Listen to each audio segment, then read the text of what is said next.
السلام علیکم ورحمۃ اللہ وبرکاتہ۔ آئیے قرآن سمجھیں، عربی سیکھیں۔ سورۃ البقرہ آیت 220۔ اعوذ باللہ من الشیطان الرجیم، بسم اللہ الرحمن الرحیم۔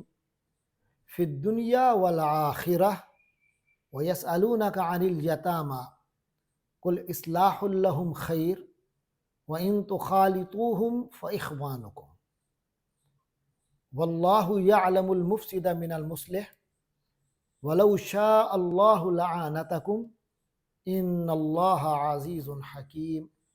صدق اللہ العظیم۔ فی الدنیا، دنیا میں، والآخرہ اور آخرت۔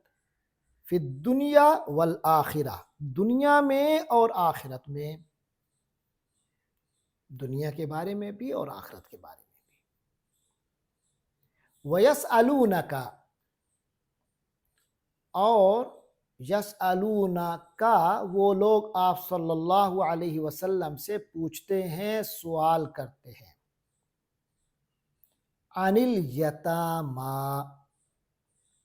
یتامی جمع ہے یتیم کی۔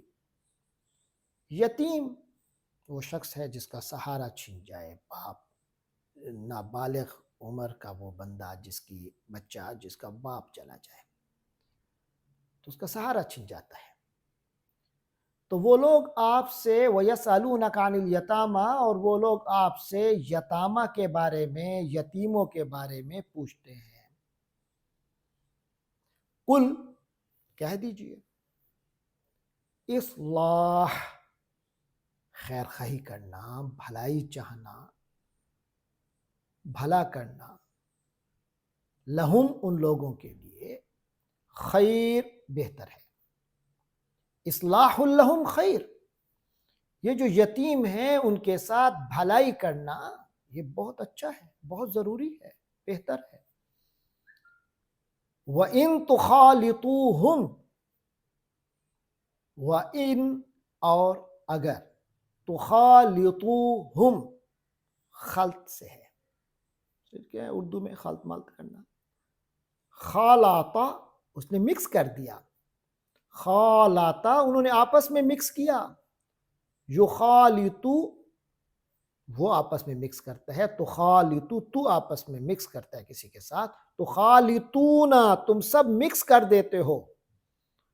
وَإِن تُخَالِطُوا، اور اگر تم لوگ مکس کر دو، مل جل کر، ہم، ان لوگوں سے، وَإِن تُخَالِطُوهُمْ، اگر تم ان سے مل جل کر رہو، ان یتیموں کے ساتھ، فَإِخْوَانُكُمْ، پس تو پھر، تو اخوان، اخ کی جمع بھائی، اخوان بھائی ہیں، کم تمہارے، فَإِخْوَانُكُمْ، تو تمہارے بھائی ہی تو ہیں، اگر مل جل کر رہو تو کوئی حد نہیں، وہ تمہارے بھائی ہی تو ہیں۔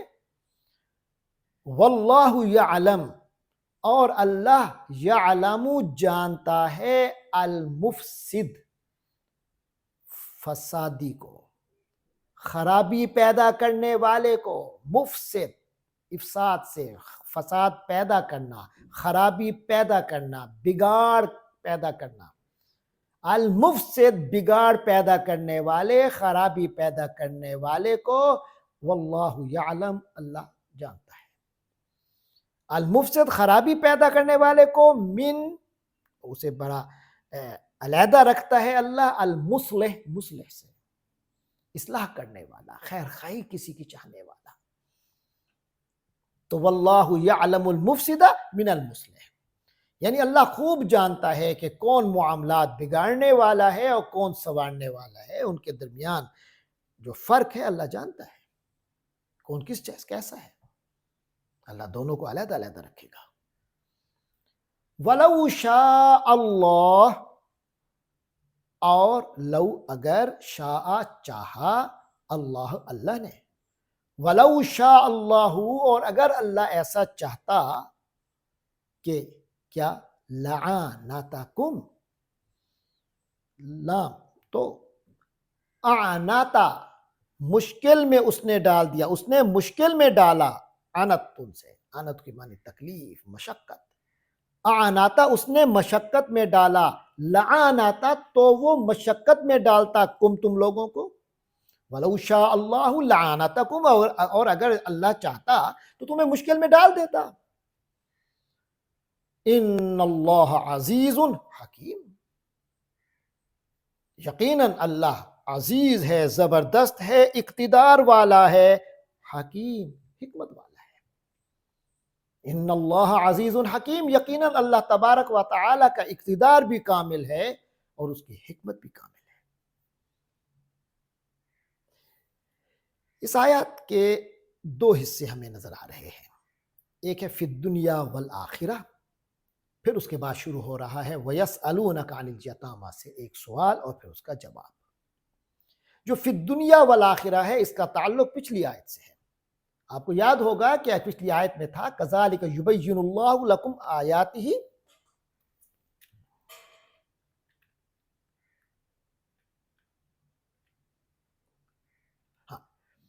كَذَلِكَ يُبَيِّنُ اللَّهُ لَكُمُ الْآيَاتِ لَعَلَّكُمْ تَتَفَكَّرُونَ، اللہ تبارک و تعالی اپنی آیات تمہارے سامنے کھول کر بیان کرتا ہے، اپنے احکام واضح کرتا ہے تاکہ تم لوگ غور و فکر کرو۔ تو یہاں بتایا گیا فی الدنیا والآخرہ، تمہارا جو غور و فکر ہونا چاہیے دنیا کے بارے میں بھی ہونا چاہیے اور آخرت کے بارے میں بھی ہونا چاہیے۔ آخرت تو مقصود ہے ہی ہے، دنیا کے بارے میں بھی سوچنا چاہیے کہ اسلام میں کسی قسم کی رہبانیت نہیں ہے۔ سوچو اپنی دنیا کے بارے میں، اور یہ دنیا اس لحاظ سے تو بہت ہی قیمتی ہے کہ اسی دنیا میں ہی ہم نے آخرت کمانی ہے، بہت قیمتی چیز ہے آخرت، سب سے قیمتی چیز، اور جو سب سے قیمتی چیز جہاں کمانی ہے وہ دنیا ہے۔ تو سوچو اس دنیا میں غور و فکر سے چلو، غفلت کے ساتھ زندگی نہیں گزارنی۔ والآخرہ، اور حقیقتاً تو آخرت ہی ہے جس کے لیے سب کچھ کرنا ہے۔ اب آگے ایک اور سوال کا تذکرہ ہو رہا ہے۔ آپ کو معلوم ہے کہ یہ سورۃ البقرہ جب نازل ہوئی تو اب مسلمانوں کا سلسلہ قتال شروع ہو چکا تھا، جنگیں ہو رہی ہیں، اور جنگ جب ہوتی ہے تو لوگ شہید ہو جاتے ہیں، قتل ہو جاتے ہیں، مارے جاتے ہیں، بچے یتیم ہوتے ہیں، عورتیں بیوہ ہوتی ہیں، تو معاشرتی مسائل تو پیدا ہوئے۔ تو پھر وہ جو یتیم پیدا ہو رہے ہیں، معاشرے میں ایک یتیم طبقہ زیادہ ہوتا جا رہا ہے، تو اس کے بارے میں سوال پیدا ہوئے، ان کے حقوق پر باتیں ہوئی۔ ان کے حقوق کے متعلق، جو یتیموں کے حقوق کے متعلق سورۃ بنی اسرائیل میں یہ آیت تھی، وَلَا تَقْرَبُوا مَالَ الْيَتِيمِ إِلَّا بِالَّتِي هِيَ أَحْسَنُ، آیت نمبر 34، کہ یتیم کے مال کے قریب بھی نہ پھٹکو مگر ایسے طریقے پر کہ جو بہتر ہو، بہترین ہو۔ تو اس طرح کی جو آیات آئیں اور یتیموں کے مال کی حفاظت کے حوالے سے جب بہت زیادہ احتیاط کی باتیں آئیں تو صحابہ کرام بڑی مشکل میں اس لحاظ سے پڑ گئے کہ اب وہ یتیم کا کھانا بھی، جو بہت محتاط لوگ تھے، علیحدہ پکاتے تھے، علیحدہ بناتے تھے، سرپرستی کرنی تھی، ان بیچاروں کا کوئی ولی وارث نہیں، تو ان کا سارا انتظام علیحدہ کرتے تھے کہ کہیں ان کے کھانے کی چیز، ان کے کھانے کی کوئی بوٹی ہمارے پیٹ میں نہ چلی جائے۔ تو اس قدر احتیاط کی وجہ سے بڑی مشقت کا معاملہ تھا۔ تو لہٰذا یہاں اللہ تعالیٰ نے فرمایا، اور اس کے بارے میں وہ سوال کرتے تھے، تو اللہ تعالیٰ نے فرمایا کہ اے نبی، آپ سے وہ یتیموں کے بارے میں سوال کرتے ہیں تو بتا دیجئے کہ مشقت میں ڈالنا تمہیں مقصود نہیں تھا، اصل مقصود یہ احتیاط تھی کہ تمہیں پتہ ہونا چاہیے کہ یتیم کا مال جانتے بوجھتے تم نے کھانا نہیں، ہڑپ نہیں کرنا، اس کے مال کا خیال رکھنا ہے، حفاظت کرنی ہے، وہ تمہارا نہیں ہے، وہ اسی کا ہی ہے۔ تو لہذا فرمایا کل اصلاح لہم خیر، یہ اصولی بات انہیں بتا دی جائے کہ ان یتیموں کے لیے اصلاح کا معاملہ کرنا، ان کی بھلائی کا معاملہ کرنا، یہ ہے بہتر۔ مطلوب یہ ہے وَإِن تُخَالِطُوهُمْ فَإِخْوَانُكُمْ، اگر رل مل کے رہو، یقینی بات ہے ایک ہی سالن پکنا، اکٹھا کھانا پینا، اس میں برکت بھی ہے، تو اس میں کوئی حرج نہیں۔ وَإِن تُخَالِطُوهُمْ اگر ان کے ساتھ اکٹھے رہو، مل جل کر اگر بزنس بھی اکٹھا کر لینا ہے تو کوئی حرج نہیں. فَإِخْوَانُكُمْ تمہارے بھائی ہیں، بھائی اکٹھے ہی رہتے ہیں. واللہ یعلم المفسد من المصلح، ہاں مفسد کون ہے، مصلح کون ہے، بگاڑ کون پیدا کر رہا ہے، اصلاح کون کر رہا ہے، ان کے مال کو خراب کون کر رہا ہے، اور کون ان کے مال کی اصلاح کر رہا ہے، اس میں بہتری پیدا کر رہا ہے، اللہ کو خوب پتہ ہے. کرنے والے علیحدہ رکھ کر بھی کسی کو خراب کر سکتے ہیں، اور جن کے اندر اصلاح کا جذبہ ہو وہ اکٹھے رکھ کر بھی اصلاح کر سکتے ہیں. تو لہٰذا مقصد علیحدہ کرنا نہیں، مقصد تمہارے اندر اس جذبے کا پیدا کرنا ہے کہ ان کے مال کو انہی کا مال سمجھو، اور اس کے لیے بہت اچھا اور بھلا جو ہے سوچو اور بھلائی کے معاملات کرو.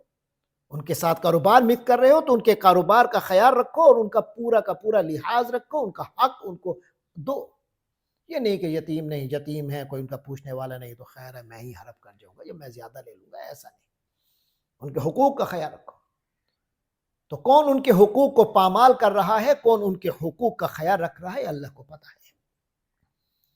آگے فرمایا وَلَوْ شَاءَ اللَّهُ لَعَانَتَكُمْ، اور اگر اللہ چاہتا تو تمہیں تکلیف میں ڈال دیتا، مشقت میں ڈال دیتا. جس طرح تم لوگ مشقت میں پڑ گئے تھے، اللہ چاہتا تو ایسے مشقت میں تمہیں ڈال دیتا، یہ حکم دے دیتا نہیں علیحدہ کرو اور اس کو ہر چیز کا خیال رکھو. ایسا نہیں ہے. ان اللہ عزیز حکیم، اور اللہ کر سکتا تھا. ان اللہ عزیز کیونکہ اللہ تعالیٰ کو تو ہر چیز پر پورا غلبہ حاصل ہے، اقتدار حاصل ہے، وہ جو چاہے حکم دے دے. حکیم، لیکن حکیم ہے، حکمت کا معاملہ فرمانے والا ہے. اللہ تبارک و تعالیٰ سے یہ ہے اس ان آیات کا مفہوم. اللہ تبارک و تعالیٰ سے دعا ہے کہ وہ ہمیں تمام طبقات معاشرے کے تمام طبقات کے حقوق ادا کرنے کی توفیق عطا فرمائے. ہمیں یہ توفیق عطا فرمائے کہ ہم اللہ کے بھی حقوق ادا کریں اور انسانوں کے بھی تمام طبقات کے حقوق ادا کرنے والے بنیں. وآخر دعوانا الحمدللہ رب العالمین.